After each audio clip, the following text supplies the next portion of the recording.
media sërbe dhe avokatit të tij Ivan Ninic, fjala është për Milan Vukashinović.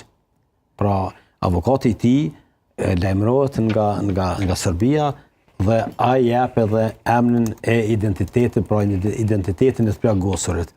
Pra, simas mediave sërbe, që nga viti 2023 i apostrofuar pra Milan Vukashinović konsiderohet si një bashkëpunëtor i institucionit të Republikës Kosovës.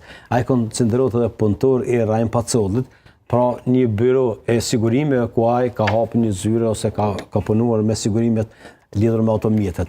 Dhe çdo bashkëpunim me institucionet e Republikës Kosovës, unë konsideroj që lista srpska i klasifikon ose i anëtemon si bashkëpunëtor të institucionit të Kosovës. Prandaj në këtë rast mendoj që lista srpska ka gësht drejt për së drejti në plagosjen e rënd të Milan Vukashinovićit dhe është përgjegjëse drejt për së drejti në këtë rast, sepse ata janë të interesuar që institucionet e Republikës Kosovës në veri të Kosovës të mos kenë akses. Pra vazhdimisht po bëjnë thirrje që të largohen policia me tyta gjata. E mandej lista srpska me grupet e veta kriminale në bashkëpunim me BIA-n dhe VBA-n, pra me agjencitë të ushtrisë dhe të inteligjencës serbe, ta marrin nën kontroll, ta rikthejnë prapë verinë e Kosovës. Pra ju e konsiderojnë që lista serbe ka gjesht dhe ka përgjegjësi në plagosjen e këtij shteti si kosovar me nacionalitet serb.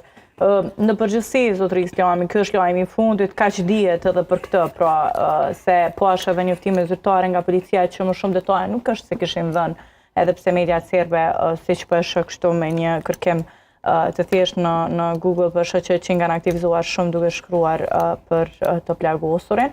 Mirë po si po qëndron situata e sigurisë në Kosovë, zotëri Islami, sidomos në veri të Unë kisha dashur vetëm të citoj disa pyetje nga ana e avokatit të Milan Vukashinovićit, pra ai u drejtohet, gjuhën serbe dhe nuk di serbisht. Ai u drejtohet institucionit Serbisë, ku thotë se auqëllua me rafal i apostrofurin të shtunë rreth orës 14, i cili po lufton me jetën në spitalin e Nishit. Që ka në rrezik për jetën. Pyetja ditë, ajo hoq fshikza urinare dhe indi kardiak të apostrofuarit. A ka ende Milani një plum në shpinë dhe prognoza është e panjohur? A do të mbetet invalid dhe sa gjak humbi ai gjatë transportimit nga Prokupja në Nish? A u qëllua Milani nga prapavia dhe pse? A kishin pjesëtarë të ushtrisë serbe uniformat kamuflazh pa emblema? Përveç ushtrisë, a ishte përfshirë dikush në gjuhëti për Milanin? A ishin 3 gjipa në fush pa targa